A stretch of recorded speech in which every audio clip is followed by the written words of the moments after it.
Hey everyone, Gaijin Goomba here.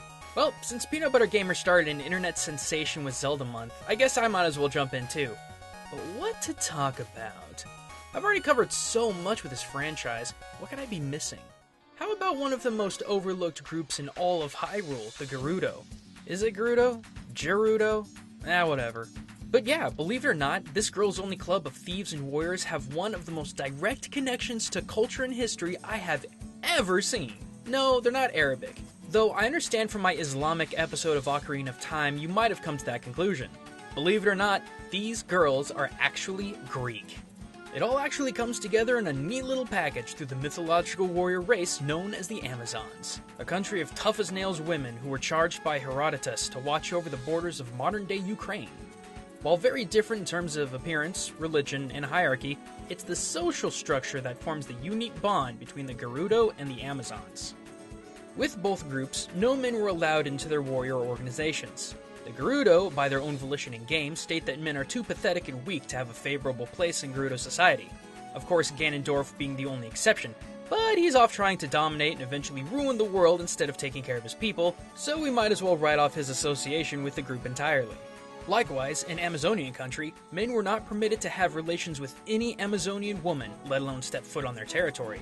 To do so would likely mean imprisonment or death, but it was usually the latter.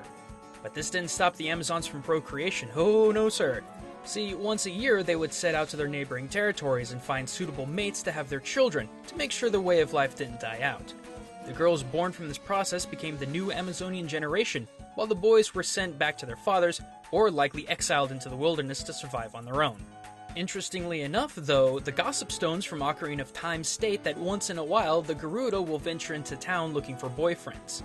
One can only assume that this is to make sure that the Gerudo way of life would also not die out. However, when the Carpenters attempted to make their way into Gerudo Fortress to join them, they were immediately captured for simply trespassing, mirroring much of how the Amazons treated trespassing men. Now, not to get really dark with a children's game, but why would the Gerudo capture them instead of executing them? Again, by their own volition, the Gerudo see men as weak and worthless, so why bother keeping them around? Well, this is one of the more dark aspects of Amazonian culture and very likely Gerudo culture.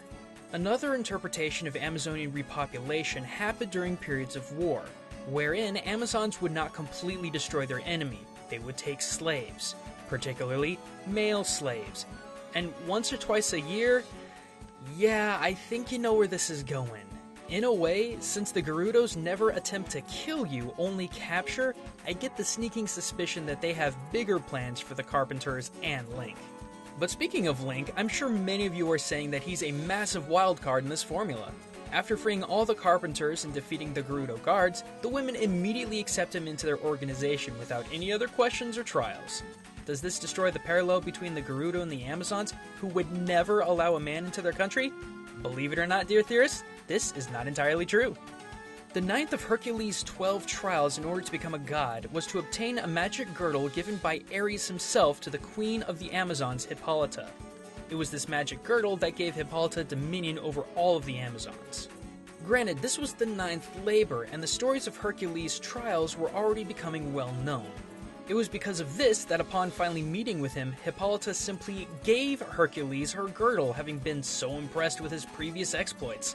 If that ain't a symbol of welcoming into Amazonian country, I don't know what is. So again, we have another big connection between the Gerudo and the Amazonians. Actually, come to think of it, Link is a whole lot like Hercules, not only gaining the trust of a race of warrior women, but also being a destined hero of great power and courage, and oh man, if you count the 3 dungeons of Child Link, the 5 temples, Kakariko Well, Ganon's Tower, the Ice Cavern, and the Gerudo Training Ground mini-dungeons, that's 12 trials! Holy cow! Legend of Zelda is Greek! Okay, I gotta go. I gotta dig into this theory further. But while I do that, be sure to click that little eye icon to check out more of my videos about Zelda and the real-world culture that helped shapes the game. And another big thanks to NoteBlock for letting me use his music. And of course, don't forget to subscribe for more education through gaming. But until next time everyone, this is Gaijin Goomba, signing out.